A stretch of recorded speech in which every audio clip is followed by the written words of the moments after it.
Lo de Balbastro fue en 1064, pero ya en el ambiente estaba esto de convertir las guerras en la península en una especie de cruzada.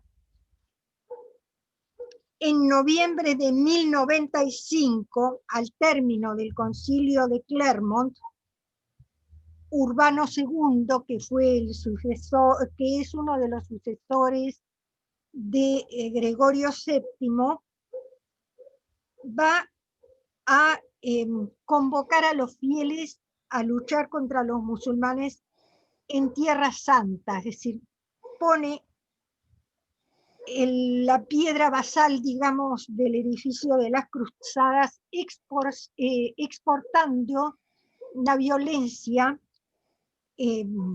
guerrera de Europa hacia el exterior.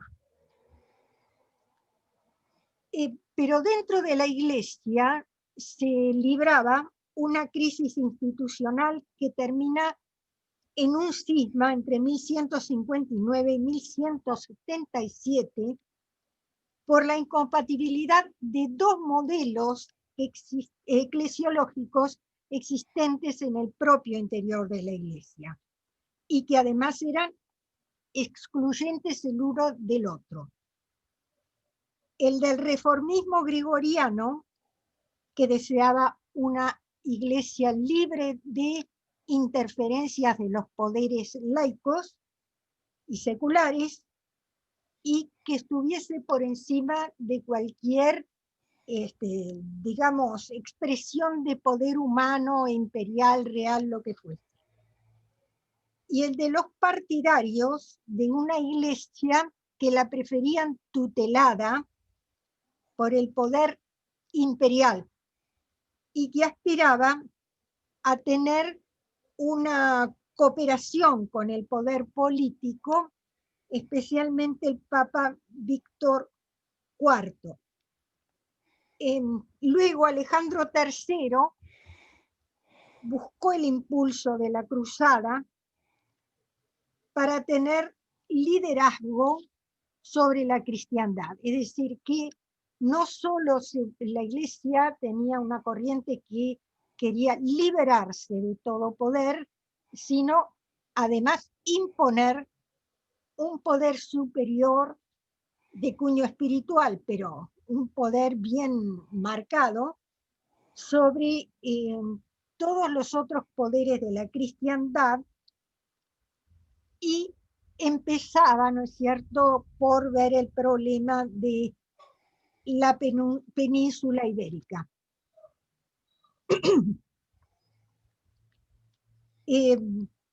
La primera cruzada fue publicada en 1095 y fue acompañada de un gran entusiasmo popular, además del entusiasmo de la nobleza, que tuvo, digamos, éxito militar, formó varios reinos en Oriente, en un momento en que los musulmanes tenían una cierta debilidad en la región y el papado basó propaganda en ello. Hay desde el siglo XI una cristiandad que tiene conciencia de sí misma y que en las cruzadas, digamos que lleva sus señas de identidad, que no eran solo las del combate con el Islam, sino contra cualquier otra forma religiosa rival que tuviese una religión competidora, como los baltos, los eslavos, y por supuesto con los enemigos interiores, que eran los herejes. Empieza a configurarse, ¿no es cierto?, una identidad cristiana monolítica a través de los concilios cristianos.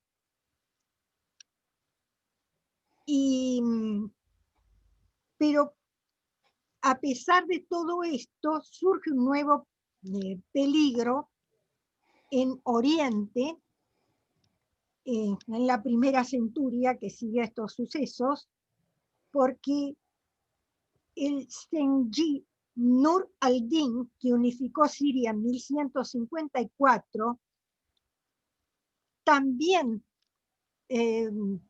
convocaba a un objetivo irrenunciable para el Islam, que era la recuperación de Jerusalén, la expulsión de los cristianos de la Tierra Santa Palestina, Tierra Santa también para los musulmanes, además de una expansión, de realizar una expansión por Egipto que se iría cumpliendo con sus sucesores, especialmente con el sultán Saladino. La segunda cruzada, que fue predicada por Bernardo de Claraval, fracasó. Y en su intento de detener a los zenguíes, por lo tanto, la cruzada se hizo más necesaria para los cristianos y sostenían ya que la eliminación de ellos no debía definirse como homicidium, es decir, homicidio, muerte de un ser humano, sino como malicidium, muerte de un mal, ya que el pagano que se propone oprimir a la cristiandad por las armas es un sostén activo del mal en el mundo. Bueno, el proyecto centralizador del reformismo gregoriano va a chocar no solo con el Papa, no solo con el emperador, sino también con el particularismo político de los reyes que tutelan las iglesias de sus reinos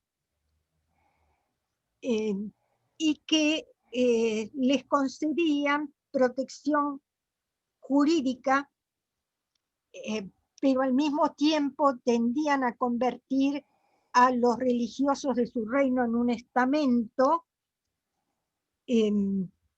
uniéndolas a la estructura de los reinos, es decir, como una clase especial de sus súbditos. Por consiguiente, los papas, cuando crearon órdenes militares, uniendo laicos y monjes dentro de las órdenes del Temple, del hospital, etcétera, encargadas de defender a los cristianos en Tierra Santa, se encontraron con que los reyes, a su vez y a continuación, dentro de sus reinos, iban a crear nuevas órdenes, a imagen y semejanza de estas, pero que eran más manejables por ser locales. Es decir, eran órdenes que no tenían mucha salida fuera del reino, sino que se dedicaban a los problemas del combate a los musulmanes dentro de las fronteras del propio reino. Entre la segunda mitad del siglo XII y comienzos del XIII, en la península hay un momento expansivo de los reinos desde el punto de vista económico, institucional, político, y surge cierta conciencia identitaria que acaba plasmándose en procesos de territorialización. Ya desde el siglo XI se habían formado Asturias, León, el reino de León que absorbe el Principado asturiano, luego el condado de Castilla que se transforma en reino, pero también teníamos la intervención del reino pirenaico de Pamplona, que era el Navarra, el condado de Cataluña, y por supuesto por encima del condado de Cataluña y las otras 6 entidades políticas, el reino o corona de Aragón.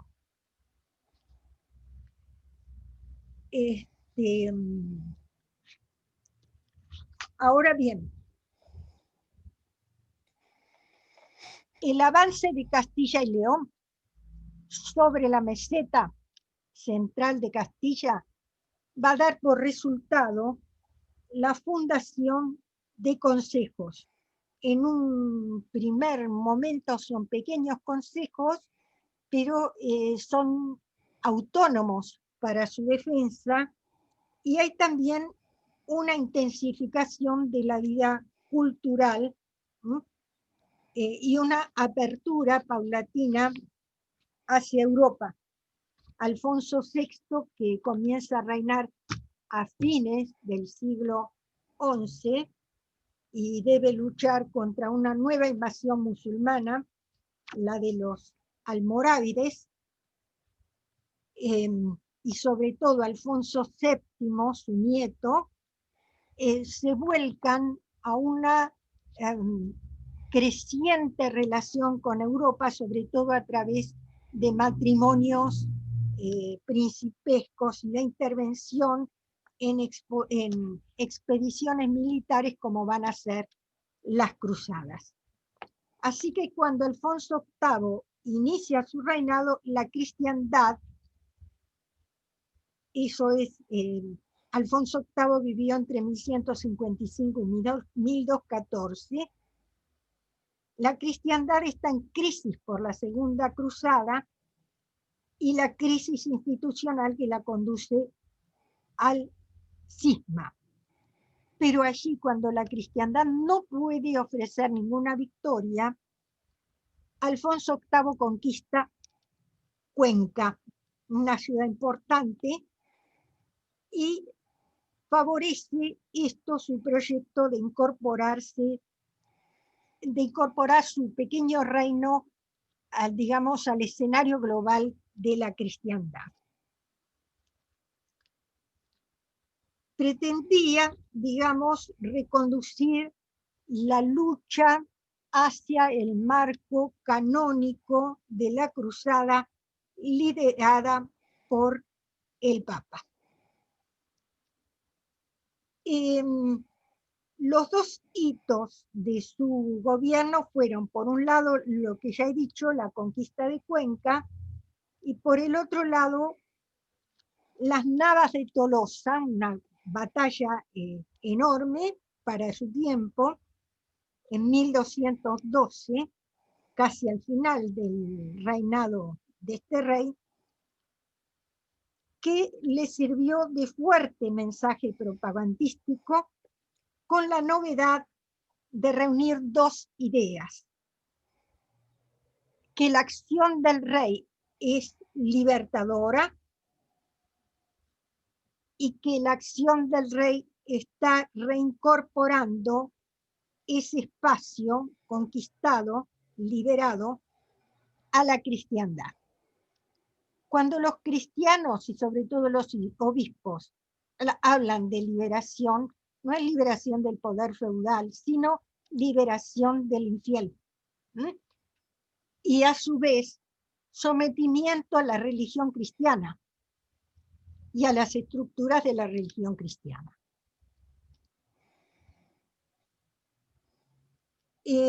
Esta autoridad de Alfonso VIII y de sus sucesores les va a proveer de cierta autoridad fuera de las fronteras, pero a Alfonso VIII sobre todo de una autoridad casi martirial, como suele decir, bueno, se me escapa ahora el nombre. ¿Por qué? Porque para 1212, la reunión del ejército, que no cuenta con el ejército asociado de León, fue terriblemente trabajosa, y el rey tuvo frente a sí gravísimos peligros. Pero ni bien fueron sometidos los almorávides, inmediatamente se le presentó a los cristianos la llegada de los almohades.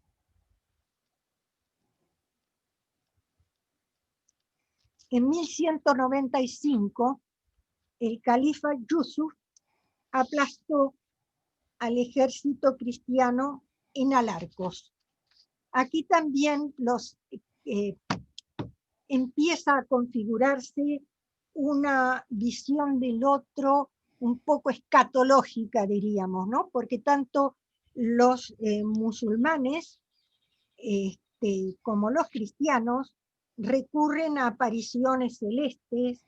Las crónicas musulmanas hablan de un jinete que ayuda a los musulmanes en un caballo blanco. A su vez, los cristianos tienen a Santiago Matamoros. Es decir, que hay, digamos, una mitificación y una apuesta martirial contra la idolatría del Islam, además de un cierto apocalipticismo que va a ser mayor en el siglo XIII. La guerra contra los musulmanes en Tierra Santa, con el nombre de cruzadas, y en la península ibérica con el de Reconquista, atrajo a un número creciente de caballeros europeos dispuestos a sacrificarse en nombre de Dios y por la defensa de los santuarios cristianos y de los peregrinos. Pero ojo que no todos estaban animados del espíritu de ganar el alma. Esto en las órdenes militares estaba bien presente, pero no tanto en los caballeros que recorrían Europa con ánimo de hacer botín o de contratarse como mercenarios. De esto, el libro de Duby sobre Guillermo el Mariscal da buena cuenta, ¿no?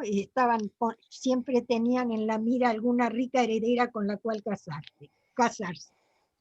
Y además, en este periodo, los rescates de ricos caballeros se convierten en un negocio.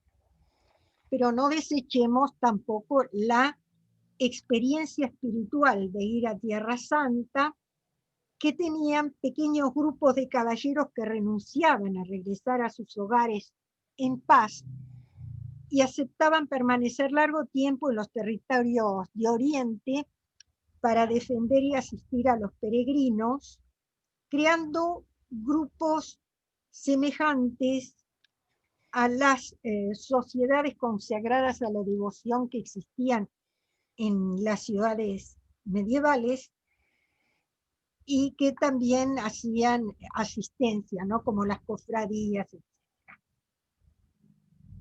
etc. El primero que hizo una en el siglo XII fue el abad Bernardo de Claraval, que fundó una orden religiosa que tenía como fin proteger a los que fueran a Tierra Santa, y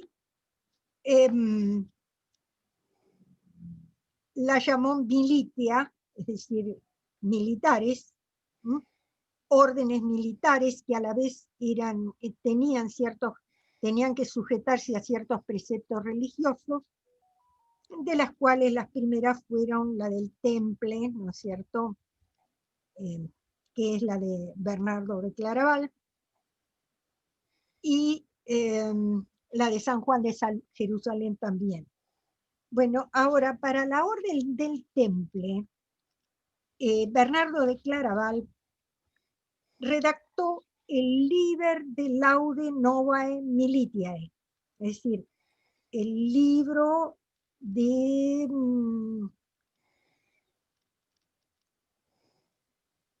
¿cómo podría decir?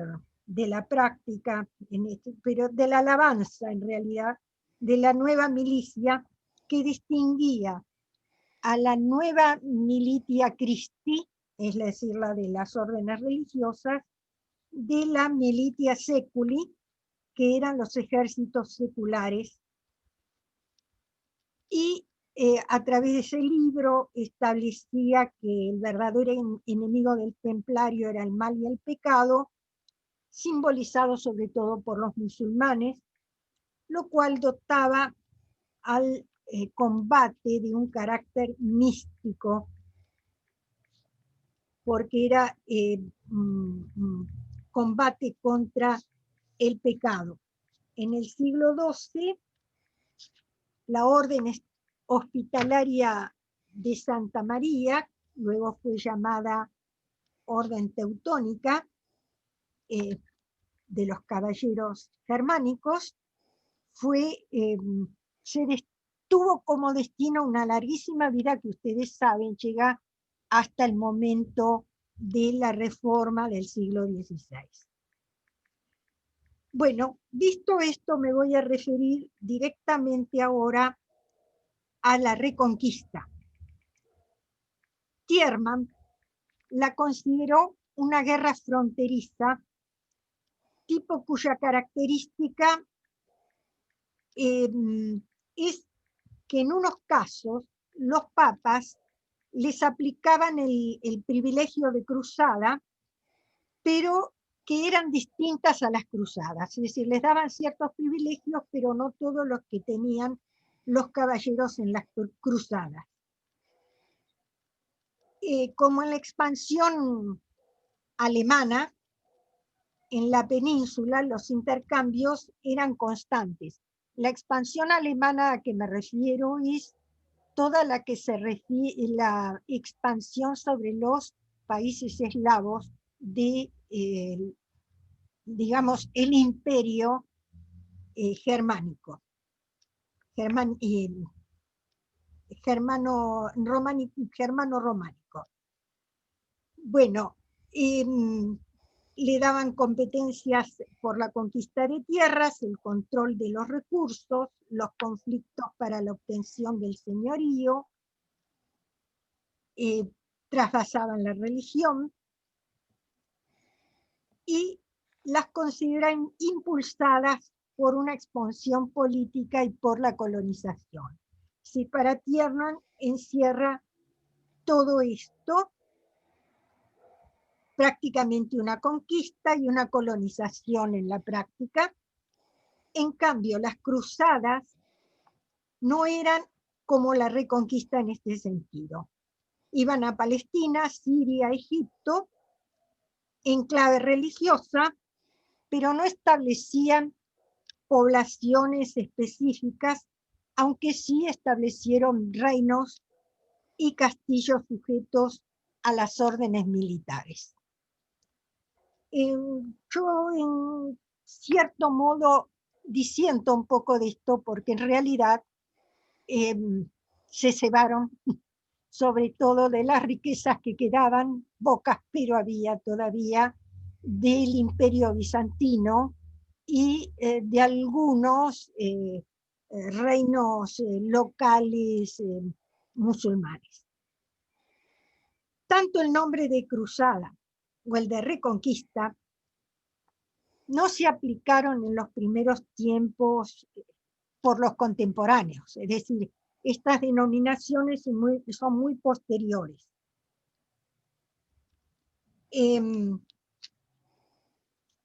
La idea de reconquista, por ejemplo, en la península ibérica, aunque comienza en el siglo IX, digamos, cobra impulso por la monarquía astur-leonesa en el siglo X, mayor impulso en el siglo XI con el comienzo de la colonización, y se institucionaliza en el siglo XII.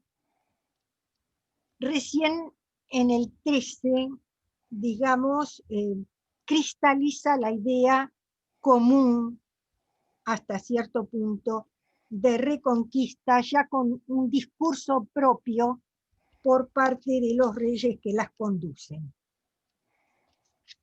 Y esta es la idea de reconquista que en el siglo XIX van a tomar los historiadores para la formación de la idea de una identidad española dentro de una visión nacionalista que en el siglo XX tendrá el agregado de una visión católica, además de nacionalista, por ejemplo en Menéndez Pidal y en Sánchez Albornoz, y se convierte en el gran mito del nacionalismo español, bien aprovechado por el franquismo y el nacionalcatolicismo.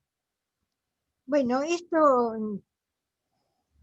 en los nacionalistas españoles apunto un detalle: no hay que confundir a todos en el mismo grupo, porque, por ejemplo,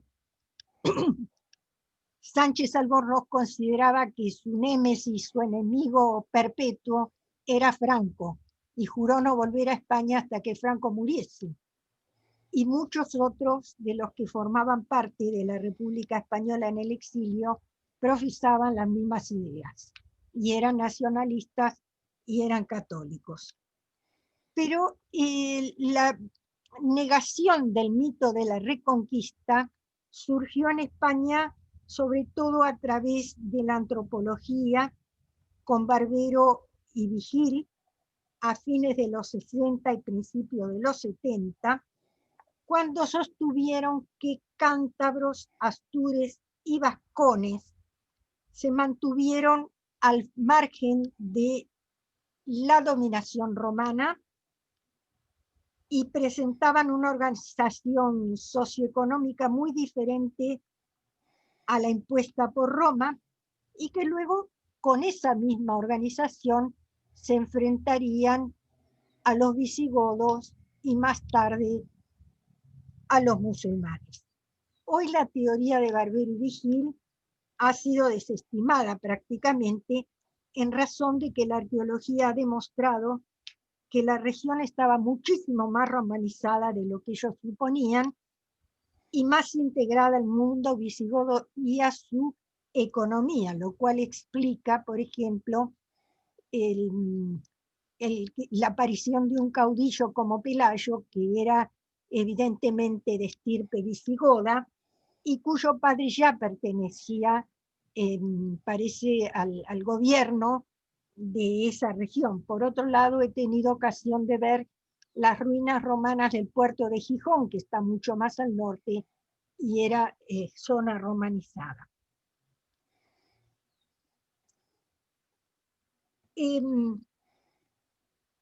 Reina Pastor, José María Mínguez y José Luis Martín sostendrán que la idea de reconquista surgió de los clérigos mozárabes que huyeron al norte debido a las persecuciones musulmanas del siglo IX y que esta versión de reconquista como unificación de un espíritu peninsular se hizo en el siglo IX en detrimento de navarros o de catalanes que no participaron de la idea.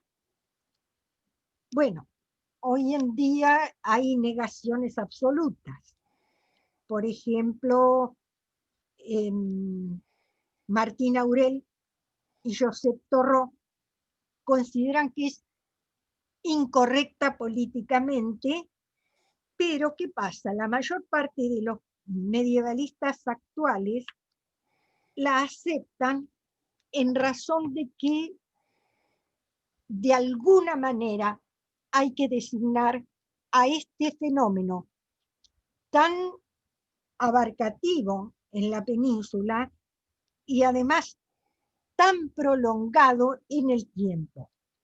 Y lo aceptan como sinónimo de expansión medieval de los reinos cristianos peninsulares, como hacen Lomax, Conrad, Martín, Álvarez Borges, Ubieto Arteta, Valdeón Baruque y la historiografía portuguesa actual. García de Cortázar dice que hay que usarlo para más adelante, es decir, para el siglo XI. Y digamos que tampoco hay acuerdo en cuanto a por qué se produjo este fenómeno, cuáles fueron sus causas profundas. Pero si uno mira al resto de Europa, verá que hubo un movimiento contractivo que se revierte a partir del siglo XI, es decir, entre el 5 y el 10 tenemos una contracción de lo que eran los restos del Imperio Romano y luego una expansión europea a partir del 11 hacia el exterior de las antiguas fronteras. Con el avance alemán hacia el este y las cruzadas que responden, digamos, a la misma, todas a los estímulos del sistema feudal, aunque con diferentes modalidades. Otros la aceptan como periodo histórico que va del 711 al 1492.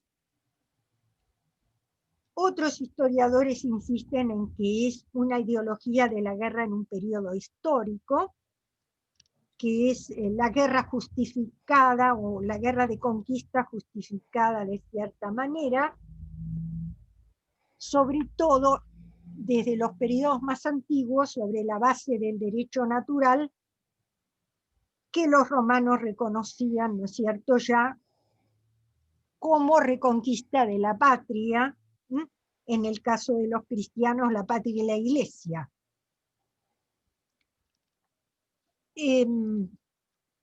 Para otros historiadores, como Cortázar y Álvarez Borges, lo que en realidad encubría la lucha eran los intereses económicos, políticos y sociales de una élite feudal dominante, pero no en principio ideales políticos, y que la expansión hacia el sur y la preeminencia de la monarquía asturiana frente a otros núcleos políticos, ¿cómo podría decir?, norteños, está vista de una manera un poco unilateral sin considerar a los otros reinos. Bueno, la cuestión termina, digamos, más bien con lo que sostienen Maraval y Duby.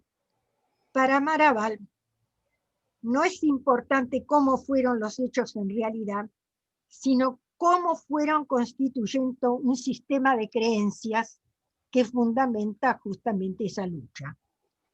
Según Duby, cualquier ideología se funda en una visión de la historia, instaurando un recuerdo del pasado que puede ser objetivo o mítico, y en el proyecto de un futuro con una sociedad más perfecta. Yo creo que sí encuadra perfectamente dentro de esta catalogación. Ahora, la noción de reconquista actuaba como un sistema de representaciones completas y globalizantes para quienes construyeron la imagen de la reconquista. Proporcionaban una justificación para cualquier acción encaminada a recuperar el bien perdido, que era el territorio que habían invadido los musulmanes. De esta manera se iba produciendo una representación del otro, al cual se dotaba, ¿no es cierto?, de ciertas señas de identidad que lo definían como un otro, como era la religión, ¿no es cierto?, el idioma, las costumbres, etcétera, que además era distinto y hostil y contribuía a crear lazos de solidaridad interna y lazos de solidaridad con el gobierno que iba conduciendo la lucha por parte de los cristianos. Doctora, disculpe que se nos está acabando el tiempo de este segundo bloque. Bueno, Podemos con una nueva reentrada ya estaríamos terminando. Y es que yo Da- puedo rentarlo, ¿eh? Te advierto, porque recién me dio tantas explicaciones, este es el problema. Las explicaciones son tantas que ya no sé por cuáles elegir. Si no, podemos continuar la próxima si ustedes quieren, retomando la posibilidad de que esté Luis como asistencia técnica. Creo que todos, déjenme probar primero. Bueno, probamos Tengo acá mi primero a ver si teléfono al logramos lado. una entrada, ¿eh? Sí. Que no sería todo el periodo del Zoom que nos da, sino sería un cachito como para cerrar el problema y aclarar alguna pregunta, duda de algo muy extenso que se estuvo dando, ¿eh? Así que Bueno, de todas maneras, les vas a facilitar les voy a facilitar lo que yo hubiera dado. Eh, exactamente un Faltan resumen bastantes páginas, y falta un como la video, mitad, pero ¿está? bueno, sí. Está bien, volvemos a entrar, si podemos. Si no lo logramos, quedará para la próxima clase continuar un poquito sobre esta Sí, lo que temática. me interesaba era si tenían algo que preguntarme. Exactamente, yo quiero también las preguntas, entonces vamos a probar así. Voy a detener en este momento la grabación.